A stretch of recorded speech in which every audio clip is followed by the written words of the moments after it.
দেখো my dear students, college service কমিশনের ইন্টারভিউতে গেছো এবং তোমার পেপার পাবলিকেশন নেই। আফটার এমএসসি অথবা এমকম করার পর কিন্তু পেপার পাবলিকেশনটা কী বা কেন করতে হয় এই বিষয়টা কিন্তু জানা বোঝাটা কিন্তু ভীষণভাবে গুরুত্বপূর্ণ। কেন বলছি?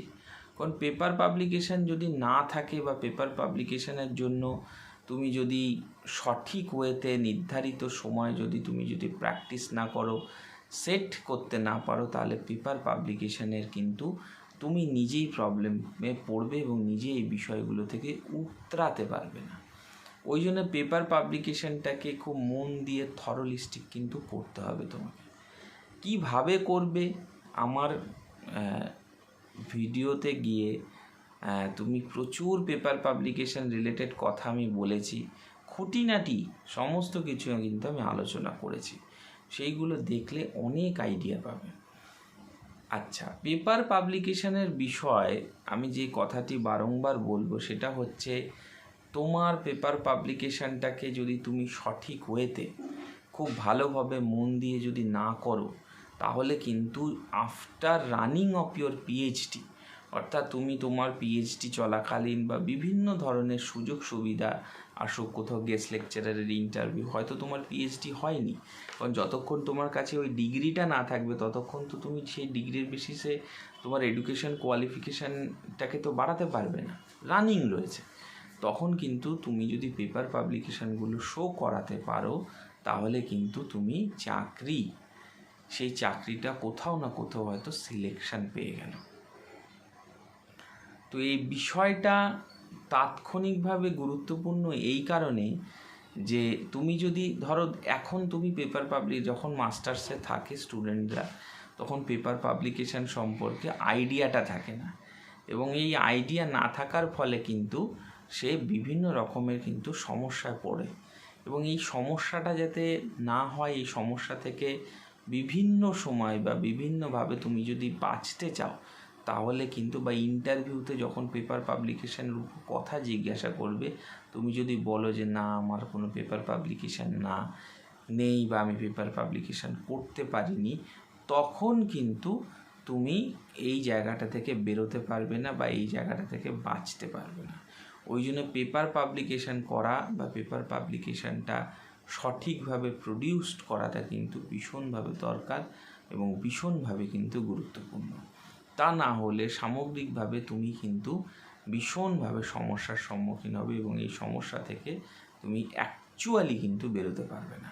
তো এক্সামিনেশন ক্র্যাক করা, এক্সামিনেশন প্যাটার্নকে বোঝা, এক্সামিনেশনের ফাইনাল সিলেকশন পাওয়া না পর্যন্ত তোমাকে কিন্তু কঠোর থেকে কঠোরভাবে কিন্তু পরিশ্রম করতে হবে।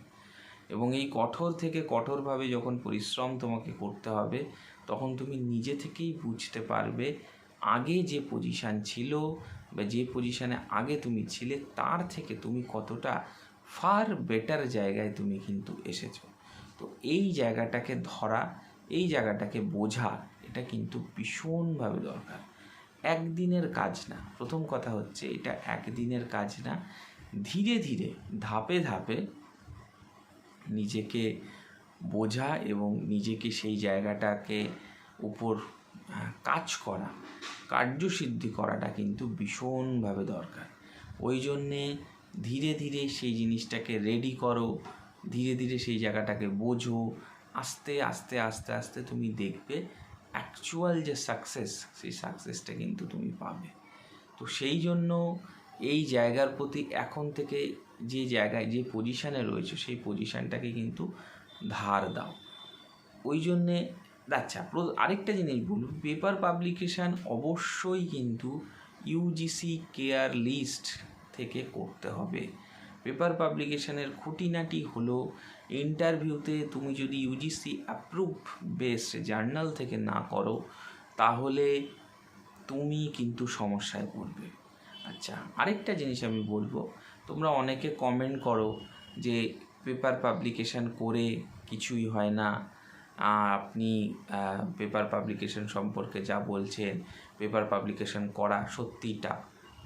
একদমই তাই, এমন না যে পেপার পাবলিকেশন খুব ইজি, কিন্তু তোমাকে বুঝতে হবে। তো পেপার পাবলিকেশন কিভাবে করতে হয় আমি প্রচুর কথা বলেছি, সেগুলো ভালো করে দেখবে। তো পেপার পাবলিকেশন রিলেটেড যাবতীয় খুঁটিনাটি প্রচুর আমি ভিডিও দিয়েছি, তো সেইগুলোকে দেখলে তোমার পুরো এক দরকার বলে খাতা পেন নিয়ে বসবে, সেইগুলোকে দেখো যে পেপার পাবলিকেশন রিলেটেড আমি কি বলেছি।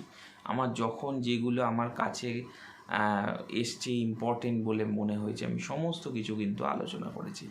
এইবার এই জিনিসগুলো যখন তুমি দেখতে দেখতে তোমার কিন্তু একটা আইডিওলজি তৈরি হয়ে যাবে, না ঠিক আছে আমি পারবো, পেপার পাবলিকেশন সম্পর্কে আমার বেসিক ধারণা বা বেসিক কনসেপ্ট রেডি হয়ে গেছে। তো সেই রকমভাবে তুমি যদি করতে থাকো তখন কিন্তু তোমার একটা সম্যক ধারণা তৈরি হবে যে পেপার পাবলিকেশনের অ্যাকচুয়াল ম্যাটারটা কী। করলে তুমি বেনিফিটেড, না করলে তুমি যদি একাডেমিক লাইনে আসতে হয় তোমায় কিন্তু এই থ্রুতেই যেতে হবে, এটা ভালো করে বোঝো। অ্যাসিস্ট্যান্ট প্রফেসর হোক, ইভেন এখন স্কুলেও যখন তুমি যদি কথার কথা তোমার কোনো ইন্টারভিউ হয় তখন কিন্তু তোমাকে এই প্রশ্নগুলো সম্মুখভাবে জিজ্ঞাসা করবে যে আপনি তো বলছেন যে এই বিষয়গুলো এরকম, তো আপনার কি কিছু এই রিলেটেড ডকুমেন্টেশন আছে। ইন্টারভিউ রিলেটেড কোশ্চেন ইয়ারে কিন্তু এই রকম কোশ্চেন ধরে। তো সেই জন্য এই জিনিসটাকে খুব সুন্দরভাবে, খুব অ্যাডজাসেন্টভাবে তুমি যদি করতে থাকো অবশ্যই you will get your dream, বা বলতে পারো you will get the ultimate success. তো সেই জন্য এখন থেকে এইটার উপর মন দিয়ে প্রিপারেশান নাও, ধীরে ধীরে বোঝো যে কোন জায়গায় তুমি আটকে আছো। দরকার পড়লে আমায় কমেন্ট করবে, আমার নলেজে আমি চেষ্টা করব অবশ্যই আমি তোমাদেরকে যাতে যতটা হেল্প করতে পারি। কারণ দেখো স্বপ্ন তোমার, আমি যদি একটু মাধ্যম হতে পারি কি আছে, কোনো তো অসুবিধে নেই। তোমার স্বপ্ন, আমার এক্সপিরিয়েন্স যদি তোমার কাজে লাগে অবশ্যই লাগো, তুমি সামনের দিকে এগিয়ে যাও। তো মন দিয়ে পড়াশুনো করো, প্রিপারেশান নাও, ভালো স্ট্র্যাটেজি প্রিপারেশান নাও, অবশ্যই তুমি কিন্তু সাকসেস পাবে।